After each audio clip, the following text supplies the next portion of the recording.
Chapter 26. Whitebridge. The last unsteady note of what had been barely recognizable as the wind that shakes the willow faded mercifully away, and Matt lowered Tom's gold and silver-chased flute. Rand took his hands from his ears. A sailor coiling a line on the deck nearby heaved a loud sigh of relief. For a moment the only sounds were the water slapping against the hull, the rhythmic creak of the oars, and now and again the hum of rigging strummed by the wind. The wind blew dead on to the Spray's bow, and the useless sails were furled. "I suppose I should thank you," Tom Maryland muttered finally, "for teaching me how true the old saying is. Teach him how you will, a pig will never play the flute." The sailor burst out laughing, and Matt raised the flute as if to throw it at him. Deftly, Tom snagged the instrument from Matt's fist and fitted it into its hard leather case. "I thought all you shepherds whiled away the time with the flock playing the pipes or the flute. That will show me to trust what I don't know firsthand." "Rand's the shepherd," Matt grumbled. "He plays the pipes, not me." "Yes, well, he does have a little aptitude. Perhaps we had better work on juggling, boy. At least you show some talent for that." "Tom," Rand said, "I don't know why you're trying so hard."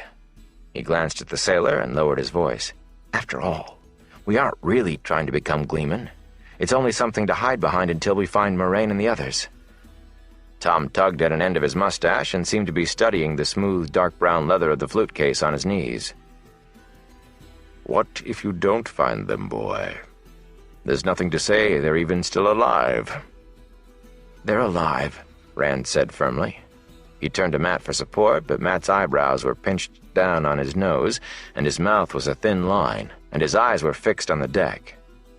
"Well, speak up," Rand told him. "You can't be that mad over not being able to play the flute." "I can't either, not very well. You never wanted to play the flute before." Matt looked up, still frowning. "What if they are dead?" he said softly. "We have to accept facts, right?" At that moment, the lookout in the bow sang out, "Whitebridge! Whitebridge ahead!" For a long minute, unwilling to believe that Matt could say something like that so casually, Rand held his friend's gaze amid the scrabble of sailors preparing to put in. Matt glowered at him with his head pulled down between his shoulders. There was so much Rand wanted to say, but he could not manage to get it all into words. They had to believe the others were alive. They had to. "Why?" nagged a voice in the back of his head. "So it will all turn out like one of Tom's stories? The heroes find the treasure and defeat the villain and live happily ever after? Some of his stories don't end that way. Sometimes even heroes die. Are you a hero, Randall Thor? Are you a hero, sheep herder?" Abruptly, Matt flushed and pulled his eyes away. Freed from his thoughts, Rand jumped up to move through the hurly-burly to the rail. Matt came after him slowly, not even making an effort to dodge the sailors who ran across his path. Men dashed about the boat, bare feet thumping the deck, hauling on ropes, tying off some lines and untying others. Some brought up big oilskin bags stuffed almost to bursting with wool, while others readied the cables as thick as Rand's wrist. Despite their haste, they moved with the assurance of men who had done it all 1,000 times before, but Captain Doman stumped up and down the deck shouting orders and cursing those who did not move fast enough to suit him. Rand's attention was all for what lay ahead, coming plainly into sight as they rounded a slight bend of the Aranel. He had heard of it in song and story and peddlers' tales, but now he would actually see the legend. The white bridge arched high over the wide waters, twice as high as the Spray's mast and more. And from end to end it gleamed milky white in the sunlight, gathering the light until it seemed to glow. Spidery piers of the same stuff plunged into the strong currents, appearing too frail to support the weight and width of the bridge. It looked all of one piece, as if it had been carved from a single stone or molded by a giant's hand, broad and tall, leaping the river with an airy grace that almost made the eye forget its size. All in all, it dwarfed the town that sprawled about its foot on the east bank, though Whitebridge was larger by far than Emmons Field, with houses of stone and brick as tall as those in Tarn Ferry, and wooden docks like thin fingers sticking out into the river. Small boats dotted the Arnell thickly, fishermen hauling their nets. And over it all, the white bridge towered and shone. "It looks like glass," Rand said to no one in particular. Captain Doman paused behind him and tucked his thumbs behind his broad belt. "Nay, lad, whatever it be, it no be glass. Never so hard the rains come, it no be slippery, and the best chisel and the strongest arm no make a mark on it." "A remnant from the age of legends," Tom said. "I have always thought it must be." The captain gave a dour grunt. "Mayhap, but still useful despite.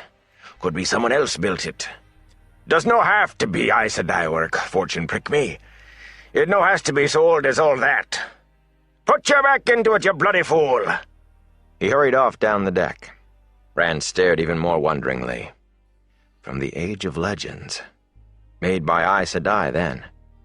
That was why Captain Doman felt the way he did, for all his talk about the wonder and strangeness of the world. Aes Sedai work. One thing to hear about it, another to see it and touch it. You know that, don't you? For an instant it seemed to Rand that a shadow rippled through the milk-white structure. He pulled his eyes away to the docks coming nearer, but the bridge still loomed in the corner of his vision. "We made it, Tom," he said, then forced a laugh. "And no mutiny." The gleeman only harumphed and blew out his mustaches, but two sailors readying a cable nearby gave Rand a sharp glance, then bent quickly back to their work. He stopped laughing and tried not to look at the two for the rest of the approach to Whitebridge. The spray curved smoothly in beside the first dock, thick timbers sitting on heavy, tar-coated pilings, and stopped with a backing of oars that swirled the water to froth around the blades. As the oars were drawn in, sailors tossed cables to men on the dock who fastened them off with a flourish, while other crewmen slung the bags of wool over the side to protect the hull from the dock pilings. Before the boat was even pulled snug against the dock, carriages appeared at the end of the dock, tall and lacquered, shiny black, each one with a name painted on the door in large letters, gold or scarlet. The carriage's passengers hurried up the gangplank as soon as it dropped in place, smooth-faced men in long velvet coats and silk-lined cloaks and cloth slippers, each followed by a plainly dressed servant carrying his iron-bound money-box. They approached Captain Doman with painted smiles that slipped when he abruptly roared in their faces. "You!" He thrust a thick finger past them, stopping Florin Gelb in his tracks at the length of the boat. The bruise on Gelb's forehead from Rand's boot had faded away, but he still fingered the spot from time to time, as if to remind himself. "You've slept on watch for the last time on my vessel, or on any vessel if I have my way of it. Choose your own side, the dock or the river. But off my vessel now!" Gelb hunched his shoulders, and his eyes glittered hate at Rand and his friends, at Rand especially, a poisonous glare. The wiry man looked around the deck for support, but there was little hope in that look. One by one, every man in the crew straightened from what he was doing and stared back coldly. Gelb wilted visibly, but then his glare returned, twice as strong as it had been. With a muttered curse, he darted below to the crew's quarters. Doman sent 2 men after him to see he did no mischief and dismissed him with a grunt. When the captain turned back to them, the merchants took up their smiles and bows as if they had never been interrupted. At a word from Tom, Matt and Rand began gathering their things together. There was not much aside from the clothes on their backs, not for any of them. Rand had his blanket roll and saddlebags and his father's sword. He held the sword for a minute, and homesickness rolled over him so strongly that his eyes stung. He wondered if he would ever see Tam again. Or home. Home. Going to spend the rest of your life running and afraid of your own dreams. With a shuddering sigh, he slipped the belt around his waist over his coat. Gelb came back on deck, followed by his twin shadows. He looked straight ahead, but Rand could still feel hatred coming off him in waves. Back rigid and face dark, Gelb walked stiff-legged down the gangplank and pushed roughly into the thin crowd on the dock. In a minute he was gone from sight, vanished beyond the merchants' carriages. There were not a great many people on the dock, and those were a plainly dressed mix of workmen, fishermen mending nets, and a few townspeople who had come out to see the first boat of the year to come downriver from Saldaia. None of the girls was Egwene, and no one looked the least bit like Moraine or Lan, or anyone else Rand was hoping to see. "Maybe they didn't come down to the dock," he said. "Maybe," Tom replied curtly. He settled his instrument cases on his back with care. "You two keep an eye out for Gelb. He will make trouble if he can. We want to pass through Whitebridge so softly that nobody remembers we were here 5 minutes after we're gone." Their cloaks flapped in the wind as they walked to the gangplank. Matt carried his bow crossed in front on his chest. Even after all their days in the boat, it still got a few looks from the crewmen. Their bows were short affairs. Captain Doman left the merchants to intercept Tom at the gangplank. "You believe in me now, Gleeman? Can I not talk you into continuing on? I be going all the way down to Ilion, where folk have a proper regard for Gleeman.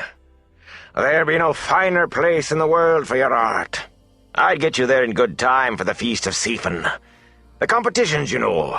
100 gold marks for the best telling of the great hunt of the Horn." "A great prize, Captain," Tom replied with an elaborate bow and a flourish of his cloak that set the patches to fluttering.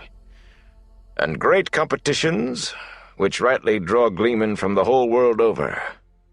But," he added dryly, "I fear we could not afford the fare at the rates you charge."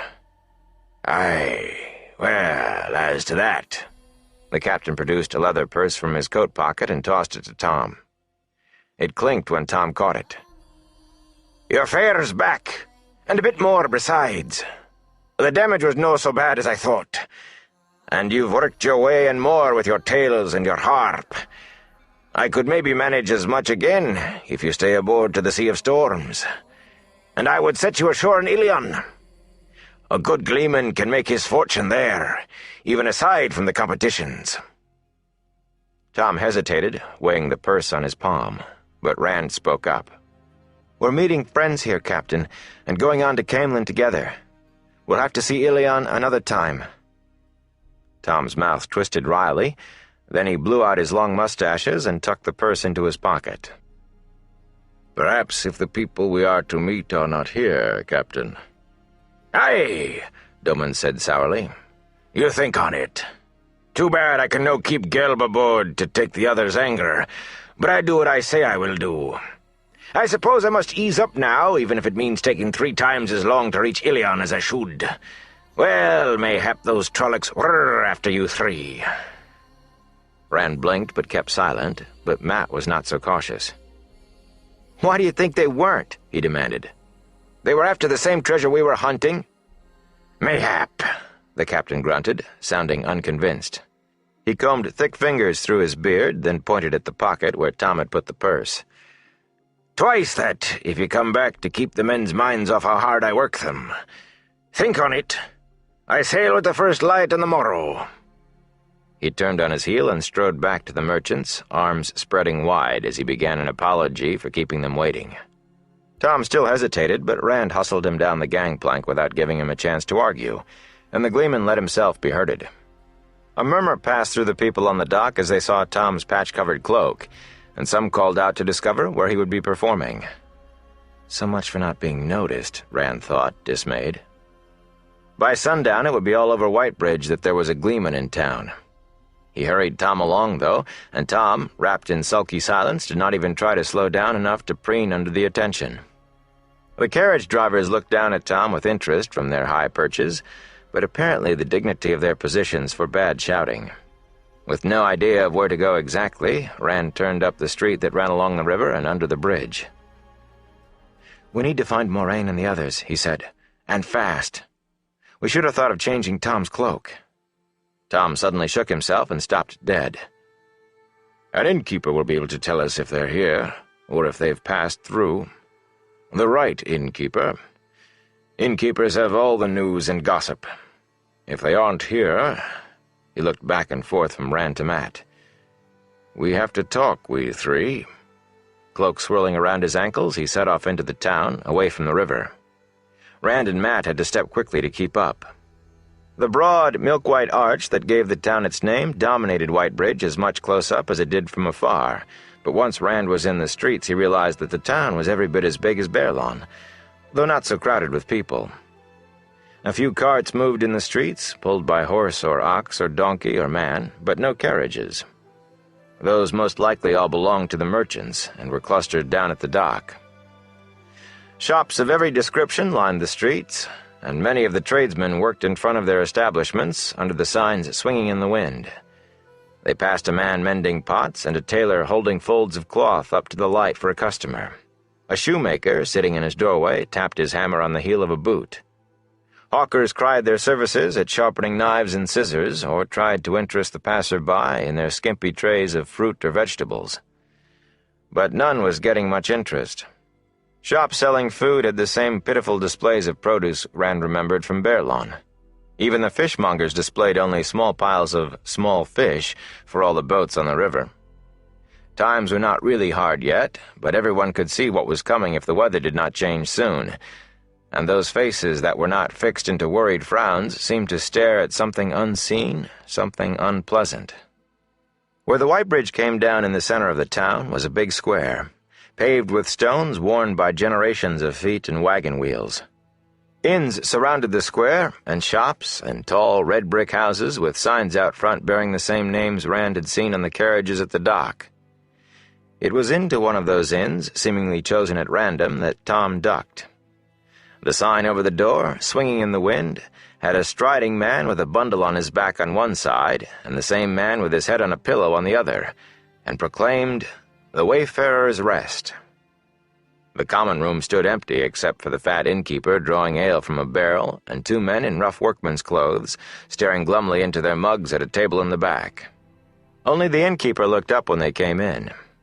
A shoulder-high wall split the room in two from front to back, with tables and a blazing fireplace on each side. Rand wondered idly if all innkeepers were fat and losing their hair. Rubbing his hands together briskly, Tom commented to the innkeeper on the late cold and ordered hot spiced wine, then added quietly, "Is there somewhere my friends and I could talk without being disturbed?" The innkeeper nodded to the low wall. "The other side, that's as best I've got, unless you want to take a room. For when sailors come up from the river, seems like half the crew's got grudges against the other half. I won't have my place broken up by fights, so I keep them apart." He had been eyeing Tom's cloak the whole while, and now he cocked his head to one side, a sly look in his eyes. "You stayin'? Haven't had a gleeman here in some time. Folks would pay real good for something as would take their minds off things. I'd even take some off on your room and meals." "Unnoticed," Rand thought glumly. "You are too generous," Tom said with a smooth bow. "Perhaps I will take up your offer, but for now, a little privacy." "I'll bring you wine. Good money here for a gleeman." The tables on the far side of the wall were all empty, but Tom chose one right in the middle of the space.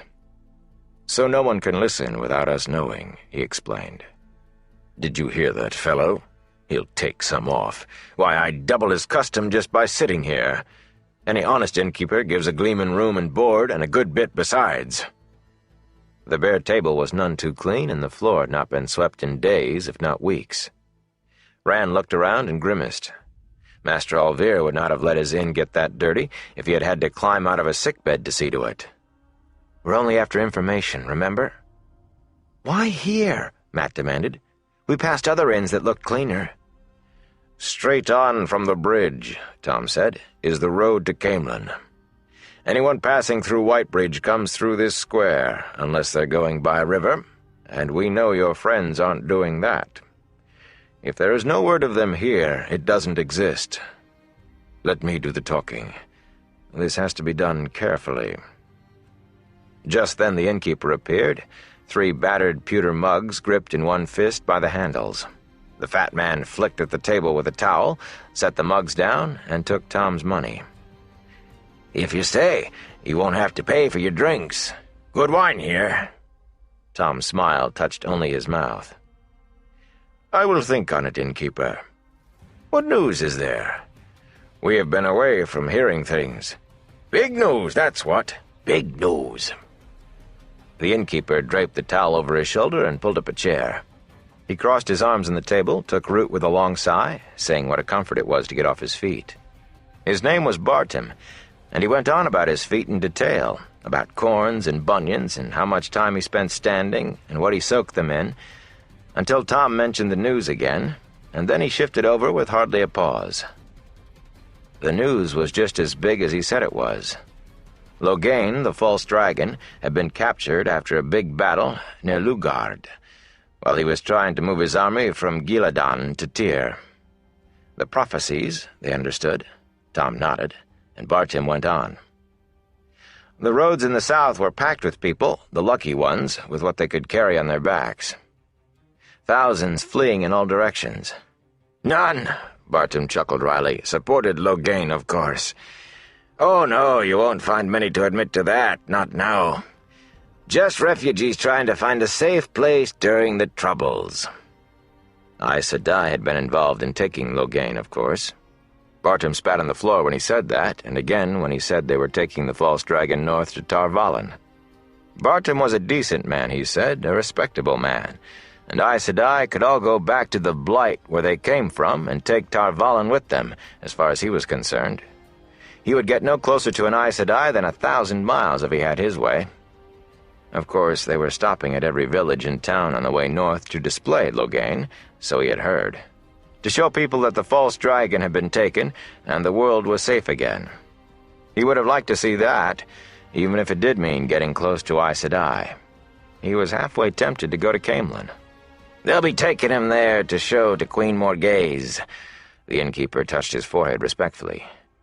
"I've never seen the Queen. Man ought to see his own queen, don't you think?" Loghain could do things, and the way Bartim's eyes shifted and his tongue darted across his lips made it clear what he meant. He had seen the last false dragon 2 years ago, when he was paraded through the countryside, but that was just some fellow who thought he could make himself a king. There had been no need for Aes Sedai that time. Soldiers had had him chained up on a wagon, a sullen-looking fellow who moaned in the middle of the wagon bed, covering his head with his arms whenever people threw stones or poked him with sticks. There had been a lot of that, and the soldiers had done nothing to stop it, as long as they did not kill the fellow. Best to let the people see he was nothing special after all. He could not do things. This Loghain would be something to see, though. Something for Bartim to tell his grandchildren about. If only the inn would let him get away. Rand listened with an interest that did not have to be faked. When Padan Fain had brought word to Emond's Field of a false dragon, a man actually wielding the power, it had been the biggest news to come into the Two Rivers in years. What had happened since had pushed it to the back of his mind, but it was still the sort of thing people would be talking about for years and telling their grandchildren about, too. Bartim would probably tell his that he had seen Loghain, whether he did or not. Nobody would ever think what happened to some village folk from the Two Rivers was worth talking about, not unless they were Two Rivers people themselves. "That," Tom said, "would be something to make a story of. A story they'd tell for 1,000 years. I wish I had been there." He sounded as if it was the simple truth, and Rand thought it really was. "I might try to see him anyway. You didn't say what route they were taking. Perhaps there are some travelers around. They might have heard the route." Bartim waved a grubby hand dismissively. "North, that's all anybody knows around here. You want to see him? Go to Caemlyn, that's all I know. And if there's anything to know in Whitebridge, I know it." "No doubt you do," Tom said smoothly. "I expect a lot of strangers passing through stop here. Your sign caught my eye from the foot of the Whitebridge." "Not just from the west, I'll have you know. 2 days ago there was a fellow in here, an Ileaner, with a proclamation all done up with seals and ribbons. Read it right out there in the square. Said he's taking it all the way to the Mountains of Mist, maybe even to the Arth Ocean, if the passes are open. Said they've sent men to read it in every land in the world." The innkeeper shook his head. "The Mountains of Mist. I hear they're covered with fog all the year round. And there's things in the fog will strip the flesh off your bones before you can run." Matt snickered, earning a sharp look from Bartim. Tom leaned forward intently. What did the proclamation say? Why, the hunt for the horn, of course, Bartom exclaimed. Didn't I say that? The Ilioners are calling on everybody, as will swear their lives to the hunt, to gather in Ilion. Can you imagine that? Swearing your life to a legend? I suppose they'll find some fools. There's always fools around. This fellow claimed the end of the world is coming, the last battle with the Dark One. He chuckled, but it had a hollow sound. A man laughing to convince himself something really was worth laughing at. Guess they think the Horn of Valir has to be found before it happens. Now what do you think of that? He chewed a knuckle pensively for a minute. Course, I don't know as I could argue with them after this winter. The winter, and this fellow Logain, and those other two before as well. Why all these fellows the last few years claiming to be the dragon? And the winter must mean something. What do you think? Tom did not seem to hear him. In a soft voice, the Gleeman began to recite to himself. In the last lone fight, against the fall of long night, the mountains stand guard, and the dead shall be ward, for the grave is no bar to my call. That's it! Bartom grinned as if he could already see the crowds handing him their money while they listened to Tom. That's it. The great hunt of the horn. You tell that one, and they'll be hanging from the rafters in here. Everybody's heard about the proclamation. Tom still seemed to be 1,000 miles away, so Rand said, We're looking for some friends who are coming this way, from the west. Have there been many strangers passing through in the last week or two? Some, Bartom said slowly. There's always some, from east and west both. He looked at each of them in turn, suddenly wary. What do they look like, these friends of yours? Rand opened his mouth, but Tom, abruptly back from wherever he had been, gave him a sharp, silencing look. With an exasperated sigh, the Gleeman turned to the innkeeper. 2 men and 3 women, he said reluctantly. They may be together or maybe not. He gave thumbnail sketches, painting each one in just a few words, enough for anyone who had seen them to recognize without giving away anything about who they were. Bartom rubbed one hand over his head, disarranging his thinning hair, and stood up slowly. Forget about performing here, Gleeman. In fact, I'd appreciate it if you drank your wine and left. Leave Whitebridge if you're smart. Someone else has been asking after them? Tom took a drink, as if the answer were the least important thing in the world, and raised an eyebrow at the innkeeper. Who would that be? Bartom scrubbed his hand through his hair again, and shifted his feet on the point of walking away, then nodded to himself. About a week ago, as near as I can say, a weaselly fellow came over the bridge. Crazy, everybody thought. Always talking to himself, never stopped moving even when he was standing still. Asked about the same people. Some of them. He asked like it was important, then acted like he didn't care what the answer was. Half the time he was saying, as he had to wait here for them, and the other half, as he had to go on, he was in a hurry. One minute he was whining and begging, the next making demands like a king. Near got himself a thrashing a time or two, crazy or not. The watch almost took him in custody for his own safety. He went off toward Camelin that same day, talking to himself and crying. Crazy, like I said. Rand looked at Tom and Matt questioningly, and they both shook their heads. If this Weasley fellow was looking for them, he was still nobody they recognized. Are you sure it was the same people he wanted? Rand asked. Some of them. The fighting man and the woman in silk. But it wasn't them as he cared about. It was 3 country boys. His eyes slid across Rand and Matt and away again so fast that Rand was not sure if he had really seen the look or imagined it. He was desperate to find them. But crazy, like I said. Rand shivered and wondered who the crazy man could be and why he was looking for them. A dark friend? Would Baalzamon use a madman? He was crazy. But the other one... Bartom's eyes shifted uneasily and his tongue ran over his lips, as if he could not find enough spit to moisten them. Next day the other one came for the first time. He fell silent. "The other one?" Tom prompted finally.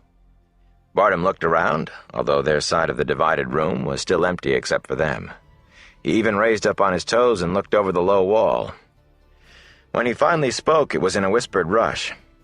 "All in black he is. Keeps the hood of his cloak pulled up so you can't see his face, but you can feel him looking at you. Feel it like an icicle shoved into your spine. He spoke to me." He flinched and stopped to chew at his lip before going on. "Sounded like a snake crawling through dead leaves. Fair turned my stomach to ice. Every time as he comes back, he asks the same questions. Same questions the crazy man asked. Nobody ever sees him coming. He's just there all of a sudden, day or night, freezing you where you stand. People are starting to look over their shoulders. Worst of it is, the gate tenders claim as he's never passed through any of the gates, coming or going." Rand worked at keeping his face blank. He clenched his jaw until his teeth ached. Matt scowled, and Tom studied his wine. The word none of them wanted to say hung in the air between them. Myrddraal. "I think I'd remember if I ever met anyone like that," Tom said after a minute. Bartum's head bobbed furiously. "Burn me, but you would. Light's truth you would. He wants the same lot as the crazy man, only he said as there's a girl with him, and—" He glanced sideways at Tom. "And a white-haired gleeman." Tom's eyebrows shot up in what Rand was sure was unfeigned surprise. "A white-haired gleeman? Well, I'm hardly the only gleeman in the world with a little age on him. I assure you I don't know this fellow, and he can have no reason to be looking for me." "That's as may be," Bartum said glumly. "He didn't say it in so many words, but I got the impression as he would be very displeased with anyone as tried to help these people or tried to hide them from him. Anyway, I'll tell you what I told him. I haven't seen any of them, nor heard tell of them, and that's the truth. Not any of them," he finished pointedly. Abruptly, he slapped Tom's money down on the table. "Just finish your wine and go. All right, all right?"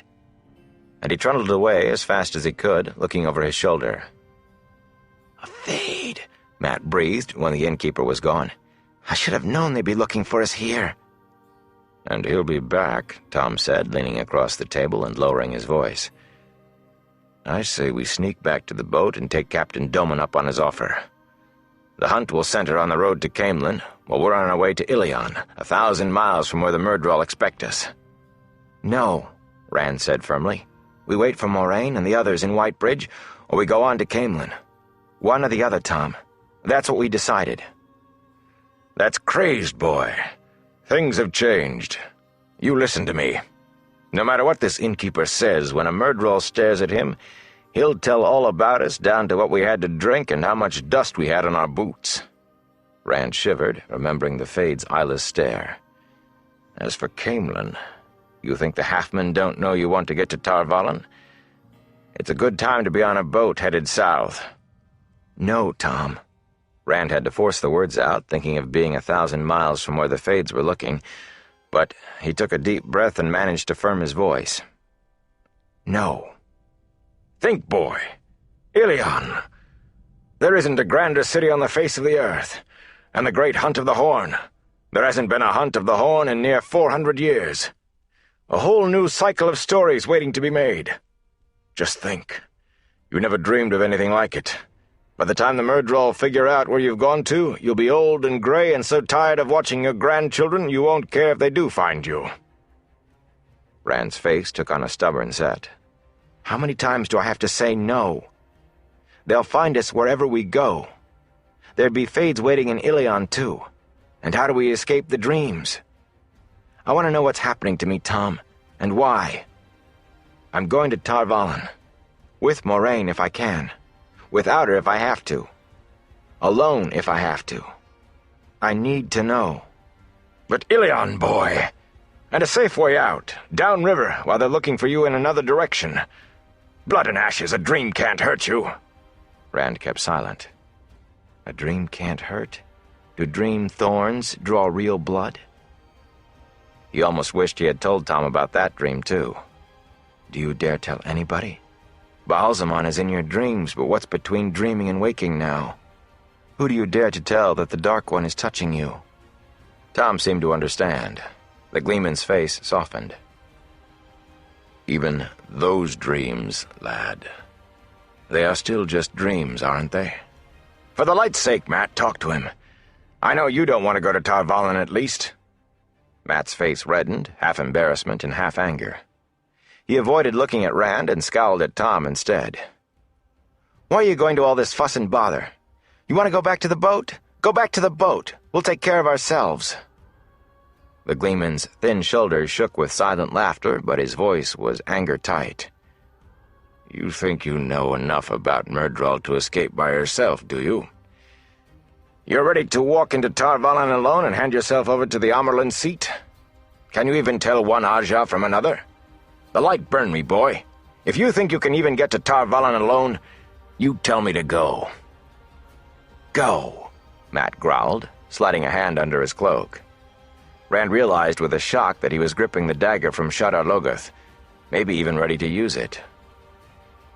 Raucous laughter broke out on the other side of the low wall dividing the room, and a scornful voice spoke up loudly.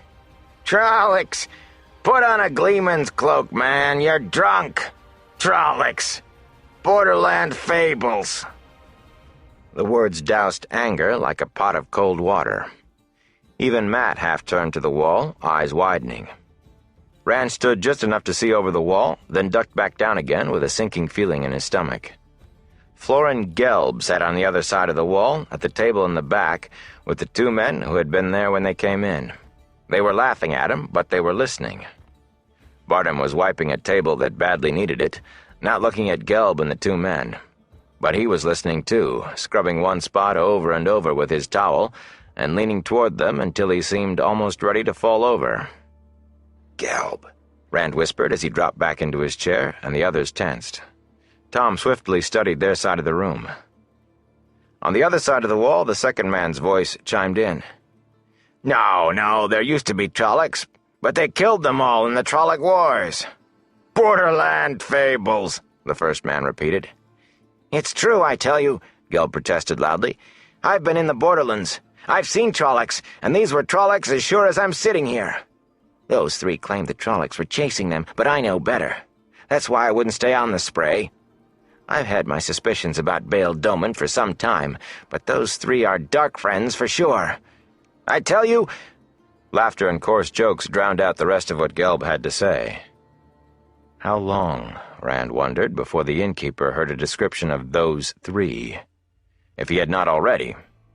If he did not just leap to the three strangers he had already seen. The only door from their half of the common room would take them right past Gelb's table. "Maybe the boat isn't such a bad idea," Matt muttered, but Tom shook his head. "Not anymore." The Gleeman spoke softly and fast.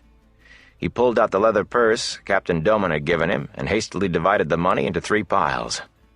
"That story will be all through the town in an hour, whether anybody believes it or not, and the halfmen could hear any time.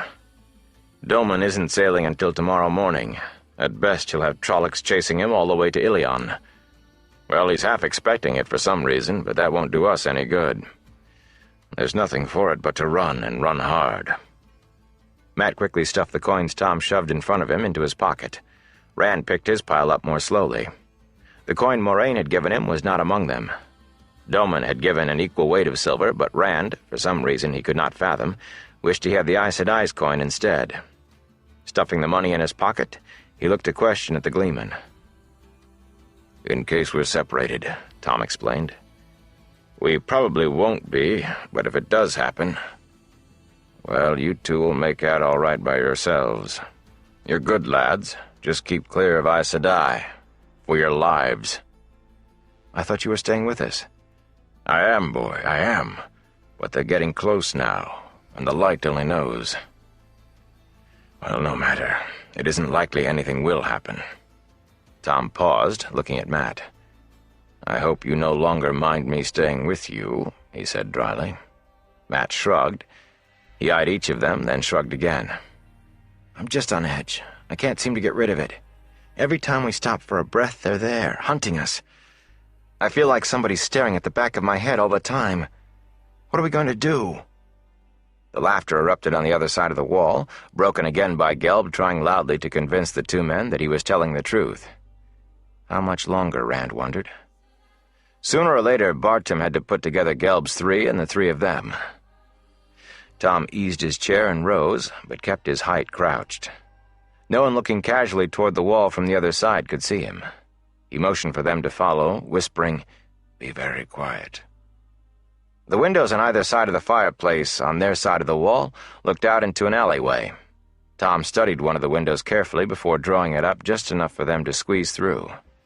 It barely made a sound, nothing that could have been heard 3 feet away over the laughing argument on the other side of the low wall. Once in the alley, Matt started for the street right away, but Tom caught his arm. "Not so fast," the Gleeman told him. "Not till we know what we're doing." Tom lowered the window again, as much as he could from outside, and turned to study the alley. Rand followed Tom's eyes. Except for half a dozen rain barrels against the inn and the next building, a tailor shop, the alley was empty, the hard-packed dirt dry and dusty. "Why are you doing this?" Matt demanded again. "You'd be safer if you left us. Why are you staying with us?" Tom stared at him for a long moment. "I had a nephew, Owen," he said wearily, shrugging out of his cloak. He made a pile of his blanket roll as he talked, carefully setting his cased instruments on top. "My brother's only son, my only living kin. He got in trouble with the Aes Sedai, but I was too busy with other things. I don't know what I could have done, but when I finally tried, it was too late. Owen died a few years later. You could say Aes Sedai killed him." He straightened up, not looking at them. His voice was still level, but Rand glimpsed tears in his eyes as he turned his head away. "If I can keep you two free of Tar Valon, maybe I can stop thinking about Owen. Wait here." Still avoiding their eyes, he hurried to the mouth of the alley, slowing before he reached it. After one quick look around, he strolled casually into the street and out of sight. Matt half rose to follow, then settled back. "He won't leave these," he said, touching the leather instrument cases. "You believe that story?" Rand squatted patiently beside the rain barrels. "What's the matter with you, Matt? You aren't like this. I haven't heard you laugh in days." "I don't like being hunted like a rabbit," Matt snapped. He sighed, letting his head fall back against the brick wall of the inn. Even like that, he seemed tense. His eyes shifted warily. "Sorry. It's the running, and all these strangers, and just everything. It makes me jumpy. I look at somebody and I can't help wondering if he's going to tell the Fades about us, or cheat us, or rob us, or... Light, Rand, doesn't it make you nervous?" Rand laughed, a quick bark in the back of his throat. "I'm too scared to be nervous." "What do you think the Aes Sedai did to his nephew?" "I don't know," Rand said uneasily. There was only one kind of trouble that he knew of for a man to get into with Aes Sedai. Not like us, I guess. No, not like us. For a time they leaned against the wall, not talking. Rand was not sure how long they waited. A few minutes, probably, but it felt like an hour waiting for Tom to come back, waiting for Bartram and Gelb to open the window and denounce them for dark friends. Then a man turned in at the mouth of the alley, a tall man with the hood of his cloak pulled up to hide his face. A cloak black as night against the light of the street. Rand scrambled to his feet, one hand wrapped around the hilt of Tam's sword so hard that his knuckles hurt. His mouth went dry and no amount of swallowing helped.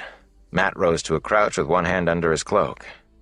The man came closer, and Rand's throat grew tighter with every step.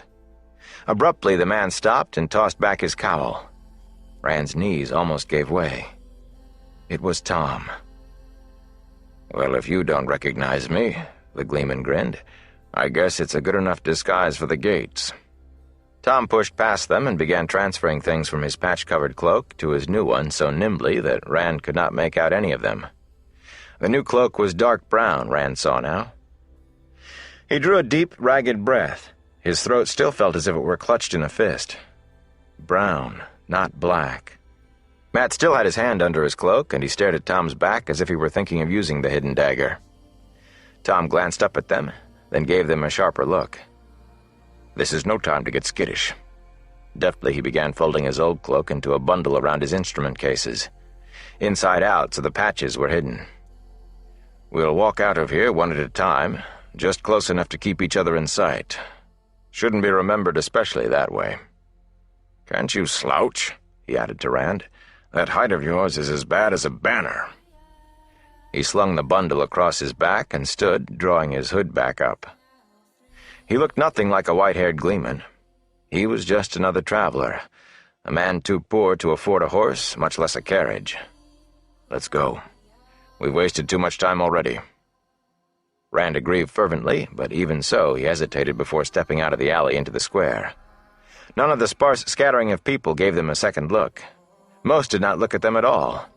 But his shoulders knotted, waiting for the cry of dark friend that could turn ordinary people into a mob bent on murder.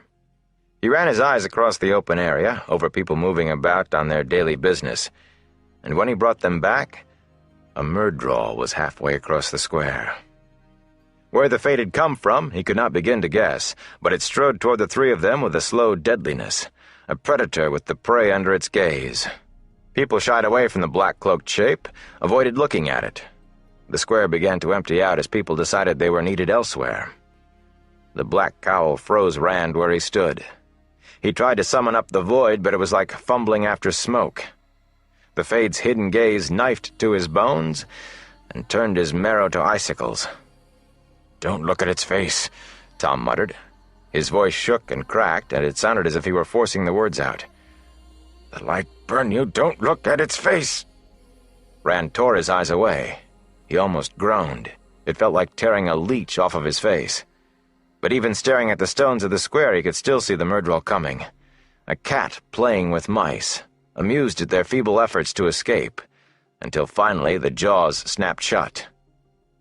The Fade had halved the distance. "Are we just going to stand here?" he mumbled. "We have to run, get away."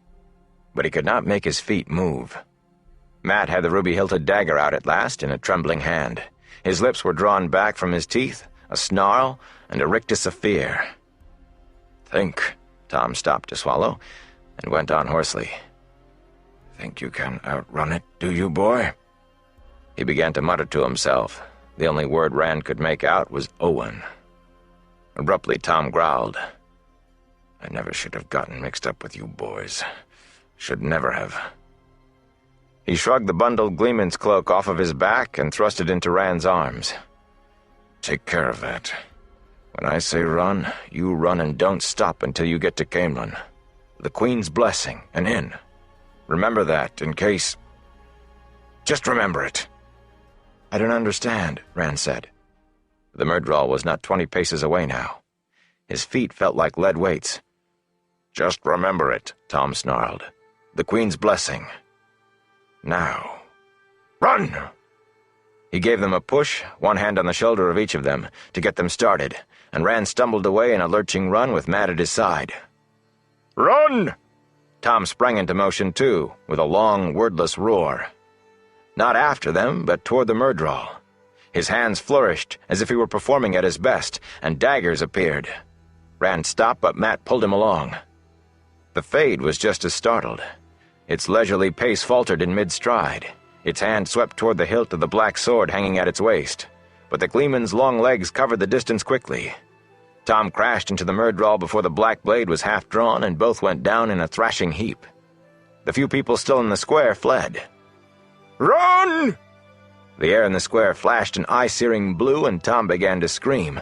But in the middle of the scream, he managed a word. "Run!" Rand obeyed. The gleeman's screams pursued him. Clutching Tom's bundle to his chest, he ran as hard as he could.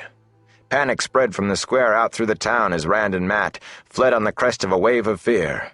Shopkeepers abandoned their goods as the boys passed. Shutters banged down over storefronts, and frightened faces appeared in the windows of houses, then vanished. People who had not been close enough to see ran through the streets wildly, paying no heed. They bumped into one another, and those who were knocked down scrambled to their feet or were trampled. Whitebridge roiled like a kicked anthill.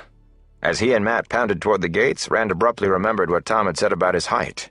Without slowing down, he crouched as best he could without looking as if he were crouching. But the gates themselves, thick wood bound with black iron straps, stood open. The two gate tenders in steel caps and mail tunics worn over cheap-looking red coats with white collars fingered their halberds and stared uneasily into the town. One of them glanced at Rand and Matt, but they were not the only ones running out of the gates. A steady stream boiled through, panting men clutching wives, weeping women carrying babes and dragging crying children, pale-faced craftsmen still in their aprons, still heedlessly gripping their tools. There would be no one who could tell which way they had gone, Rand thought as he ran, dazed. Tom. Oh, light save me, Tom. Matt staggered beside him, caught his balance, and they ran until the last of the fleeing people had fallen away, ran until the town and the white bridge were far out of sight behind them. Finally, Rand fell to his knees in the dust, pulling air raggedly into his raw throat with great gulps. The road behind stretched empty until it was lost to sight among bare trees. Matt plucked at him. "Come on! Come on!" Matt panted the words. Sweat and dust streaked his face, and he looked ready to collapse. "We have to keep going!" "Tom," Rand said.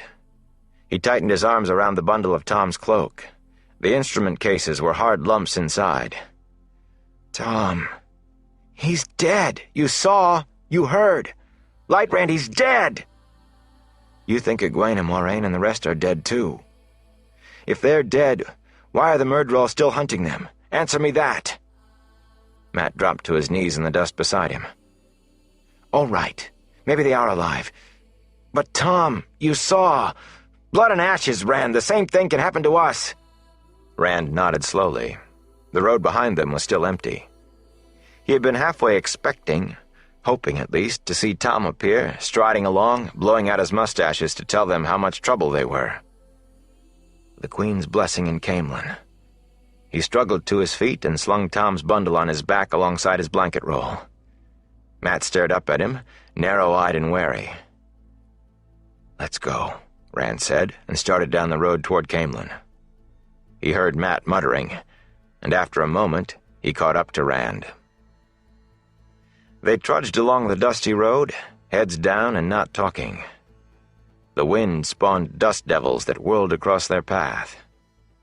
Sometimes Rand looked back, but the road behind was always empty.